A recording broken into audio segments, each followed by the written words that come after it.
तुमच्या पायाचा अंगठा अचानक सुजला आणि प्रचंड वेदना होत आहेत, तर सावध व्हा. हे वाढलेल्या युरिक ॲसिडमुळे होणारा संधिवात असू शकतो. नमस्कार, मी डॉक्टर अमोल राऊत, कन्सल्टंट रुमॅटॉलॉजिस्ट, छत्रपती संभाजीनगर. आज आपण बोलणार आहोत वाढलेल्या युरिक ॲसिडमुळे होणाऱ्या संधिवाताबद्दल, ज्याला आपण गाऊट असं म्हणतो. तर युरिक ॲसिड वाढलं म्हणजेच संधिवात झाला असं नसतं. युरिक ॲसिडच्या संधिवातामध्ये टिपिकल लक्षणं जाणवतात, ज्यामध्ये अचानकपणे पायाचा अंगठा सुजणे, लाल होणे, पाय टेकवण्यासाठी किंवा चालण्यासाठी प्रचंड त्रास होणे. साधारणतः ही लक्षणं सकाळी अर्ली मॉर्निंग चालू होतात किंवा रात्री झोपेत अचानकपणे जाग येऊन जाते. 2-3 दिवस हा त्रास असाच वाढत जातो आणि साधारणतः 8 दिवसात हा त्रास पूर्णपणे कमी होऊन जातो. हा अशा प्रकारचा युरिक ॲसिडचा संधिवात आपल्याला दिसतो. पण आम्ही रेग्युलरली बघतो की हातपाय, अंग दुखणे, स्नायू दुखणे आणि युरिक ॲसिड रक्तामध्ये 7चं 7.5 पॉइंट वाढून आलं, तर त्याला लगेच युरिक ॲसिडचा संधिवात म्हणजे गाऊट असं नाव दिलं जातं आणि रुग्णाला आयुष्यभर युरिक ॲसिडची ट्रीटमेंट करण्याचा सल्ला दिला जातो. तर हे पूर्णतः चुकीचे आहे.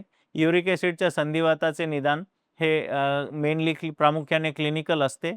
कधी-कधी सांध्यातून पाणी काढून त्याची तपासणी करण्याची गरज पडू शकते, ज्यामध्ये युरिक ॲसिडचे क्रिस्टल्स हे दिसून येतात.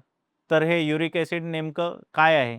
युरिक ॲसिड हे शरीरातील प्रोटीन ब्रेकडाऊन म्हणजे प्युरिन ब्रेकडाऊनमधून शरीरामध्ये तयार होत असतं व ते लघवी वाटेबाहेर जात असतं. ज्यांच्या शरीरामधून जास्त प्रमाणात युरिक ॲसिड तयार होतं किंवा लघवी वाटे जेवढं बाहेर जायला पाहिजे तेवढं जात नाही, ते अचानकपणे सांध्यामध्ये जमा होऊन हा त्रास होत असतो. युरिक ॲसिडचा संधिवात हा प्रामुख्याने पुरुषांमध्ये साधारणतः 9 ते 10 पटीने स्त्रियांपेक्षा अधिक असतो. तर यामध्ये असं म्हणता येईल की स्त्रियांमध्ये हा त्रास होतच नाही आणि झाला तरी तो 60-65 वयानंतर मासिक पाळी बंद झाल्यानंतर होऊ शकतो. तर ढोबळ मारणे असं म्हणता येईल की युरिक ॲसिडचा संधिवात हा पुरुषांचा संधिवात. यावर उपचार केले नाही तर हे असे एपिसोड्स वारंवार होत राहतात, ज्यामध्ये युरिक ॲसिड सांध्यांमध्ये जमा होऊन त्याचं गाठीमध्ये रूपांतर होतं, ज्याला आम्ही टोफाय असं म्हणतो. युरिक ॲसिड बरेच दिवस, वर्ष वाढून राहिलं तर किडनीमध्ये स्टोन्सही तयार होतात, ज्यामुळे किडनीच्या कार्यक्षमतेवरही परिणाम होतो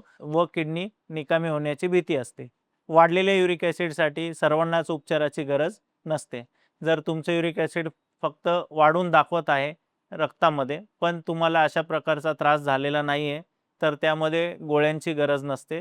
यामध्ये प्रामुख्याने लाईफस्टाईल मॉडिफिकेशन हे महत्त्वाचं ठरतं. ज्यामध्ये वजन कमी करणे, आहारामधून ज्या पदार्थांपासून युरिक ॲसिड शरीरामध्ये जास्त प्रमाणात तयार होतं, जसं की रेड मीट म्हणजे मटण, सी फूड, मासे आणि अल्कोहोल यामध्ये प्रामुख्याने युरिक ॲसिड शरीरामध्ये जास्त प्रमाणात तयार होतं. तर जर तुमची युरिक ॲसिडची पातळी वाढून राहत असेल, तर अशा पदार्थांचं सेवन टाळणे. त्याचबरोबर सिट्रस फ्रुट्स ज्यामध्ये युरिक ॲसिड कमी करण्याची क्षमता आहे, असं जास्त प्रमाणात सेवन करणं गरजेचं असतं. उपचारामध्ये प्रामुख्याने ॲक्यूट त्रास झालेला आहे तो कमी करणे आणि वारंवार असे एपिसोड्स होऊ न देणे. यासाठी युरिक ॲसिडची पातळी नियंत्रणात राहणं गरजेचं आहे. त्याला 2 मार्ग आहेत. एक म्हणजे युरिक ॲसिडची गोळी कंटिन्यू घेत राहणे व आहारांमधून ज्या पदार्थांपासून युरिक ॲसिड जास्त प्रमाणात तयार होतं ते टाळणे. तर जर तुम्हाला अशी लक्षणं जाणवली असल्यास किंवा रक्तामध्ये तुमच्या युरिक ॲसिडची पातळी वाढून आलेली दाखवत असल्यास तुम्हाला तज्ज्ञांचा सल्ला घेणे गरजेचं आहे. व्हिडिओ आवडल्यास लाईक करा, शेअर करा आणि चॅनलला सबस्क्राईब करा.